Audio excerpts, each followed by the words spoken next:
Hello everyone, welcome back. So I'm going to discuss my strategy for English for upcoming exams. तो सबसे पहले मैं इसको 3 parts में डिवाइड करूँगी. सबसे पहला पार्ट है ग्रामर बहुत इंपॉर्टेंट होती है. दूसरा पार्ट है वोकैबुलरी और तीसरा पार्ट है हमारा reading skills and RC basically. तो सबसे पहले बात करें ग्रामर की. तो ग्रामर के लिए अगर आप बहुत ज़्यादा एरर में मिस्टेक्स कर रहे हो, एरर डिटेक्शन के क्वेश्चंस में, या वो वाले क्वेश्चंस नहीं आते कि कॉन्टेक्चुअली कौन सा करेक्ट है, अगर आप उसमें मिस्टेक्स कर रहे हो तो उसके लिए 120 रूल्स ऑफ ग्रामर करना बहुत ज़रूरी है. But also keep this in mind कि उसके साथ साथ आपको टॉपिक वाइज मॉक्स देना भी बहुत ज़्यादा इंपॉर्टेंट है. जैसे कि अगर आपने मान लीजिए आज 20 रूल्स कर लिए तो आप वेट मत करिए कि मेरे 120 रूल्स हो जाएंगे फिर मैं टॉपिक वाइज मॉक दूंगा या दूंगी. It is not a right approach. आप अभी से ही टॉपिक वाइज मॉक देना स्टार्ट कर दीजिए. Very first thing. दूसरी चीज़ है कि आप एडिटोरियल सेशन लो डेली बेसिस पे विदाउट एनी फेल, क्योंकि मैम उसमें वोकैबुलरी से लेके आरसी के क्वेश्चन से लेके थोड़ा बहुत ग्रामेटिकल जो डिटेल्स होते हैं मैम वो भी सब एक्सप्लेन करती है. तो इट इज़ वेरी इंपॉर्टेंट कि एडिटोरियल का सेशन तो लेना ही लेना है. नाउ मूविंग टू वोकैबुलरी के लिए मैम का एक बुक भी आती है और कोर्स है वोकैब प्रोडिजी.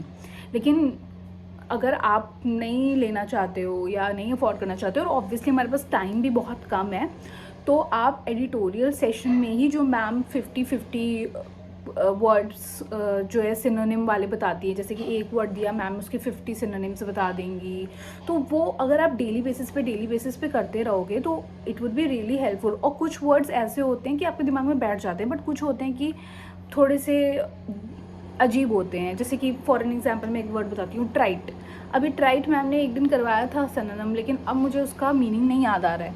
तो इट इज़ इम्पॉर्टेंट कि कुछ वर्ड्स आपको बहुत ही ऐसे अजीब से या यूनिक से लगें तो आप उनको लिख लो. तो ये वर्ड्स मेंस वेंस के लिए आपको बहुत हेल्पफुल रहेगा. दूसरी चीज़, टॉपिक वाइज टेस्ट के साथ साथ सेक्शनल मेंस का मॉक देना भी बहुत इंपॉर्टेंट है. डजेंट मैटर कि आपका स्कोर कितना आ रहा है, अगर आप उसका प्रॉपर एनालिसिस कर रहे हो तो वो भी आप एक वैल्यू ऐड कर रहा है, वो भी आपकी स्पीड बढ़ा रहा है. और इवेंचुअली वो जो मेंस का आप सेक्शनल मॉक दे रहे हो ना इंग्लिश का, वो आपको प्री में भी हेल्प करेगा, आपकी स्पीड इंक्रीज़ होगी. क्योंकि हम सबको पता है कि SBI PO प्री में तो 40 क्वेश्चन आते हैं और हमें 20 मिनट्स में करने होते हैं. तो आपकी स्पीड इंग्लिश में भी बहुत अच्छी होनी चाहिए और आप ईजिली जिससे उन क्वेश्चंस को अटैम्प्ट कर पाओ. नहीं तो अदरवाइज IBPS PO प्री के लिए भी, मेंस के लिए भी, it is very important to have good vocabulary, क्योंकि क्लोज टेस्ट वगैरह के लिए वो बहुत इंपॉर्टेंट हो जाती है. और आरसी में भी 1-2 क्वेश्चन ऐसे बनते ही बनते हैं, तो इट्स इम्पॉर्टेंट. बाकी अगर हम बात करें रीडिंग कॉम्प्रहेंशन के लिए भी टॉपिक वाइज टेस्ट देना बहुत ज़्यादा ज़रूरी है. और मेक श्योर कि आप अपनी रीडिंग स्किल्स को इन्हांस करने के लिए डेली बेसिस पे ऐसे या 1-2 आर्टिकल्स पढ़ो, क्योंकि रीडिंग स्किल्स जब तक अच्छी नहीं होंगी तब तक आरसी पे कमांड नहीं आएगा. और परफेक्शन तो बहुत ज़्यादा इम्पॉर्टेंट है. परफेक्शन सबसे ज़्यादा मुझे इफ़ेक्टिव लगता है. एक तो मैम क्लोज टेस्ट और वो मिक्स क्लोज टेस्ट वगैरह करवाती हैं परफेक्शन में, वो मुझे बहुत सही लगता है. और दूसरा जो पैराजम्बल, उसके लिए तो बहुत इंपॉर्टेंट है, क्योंकि पैराजम्बल ही मुझे ऐसा लगता है तो थोड़ा सा ट्रिकी पार्ट होता है इंग्लिश में. तो मैम उसका भी बहुत ही अच्छा लॉजिकल अप्रोच बताती है, तो वो भी बहुत अच्छा है. तो निमिषा बंसल के चैनल पे भी बहुत सारा फ्री कंटेंट अवेलेबल है परफेक्शन के लिए भी, क्योंकि मैम ने पहले की भी बहुत सारी क्लासेस करवाई हैं, फ्री क्लासेस करवाई हैं पुराने एग्जाम्स के लिए भी. तो आप वो भी देख सकते हो. Otherwise if you can afford it, you can afford that perfection batch जो मैम के प्लेटफॉर्म पे आता है CS ऑफिसर पे, तो आप वो ले सकते हो. So let's sum up everything which I have discussed right now. First thing, 120 rules of grammar, very important. Second thing, topic wise test of error detection, close test, very important.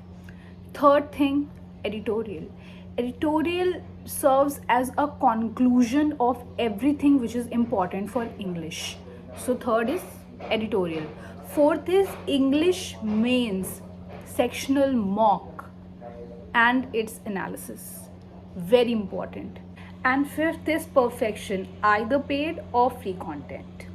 And for descriptive I want to say here is that अभी descriptive पे काम करने का कोई मतलब नहीं है, क्योंकि वंस आपका एक बार प्री क्लियर हो जाता है तो आप डिस्क्रिप्टिव पे, क्योंकि आपकी उसके लिए राइटिंग स्किल्स वगैरह बहुत अच्छी होनी चाहिए, लेकिन अभी ऑलरेडी बहुत ज़्यादा चीज़ें हैं आसपास और क्वांट रीजनिंग पे भी हमें काम करना है. So let's keep it that way.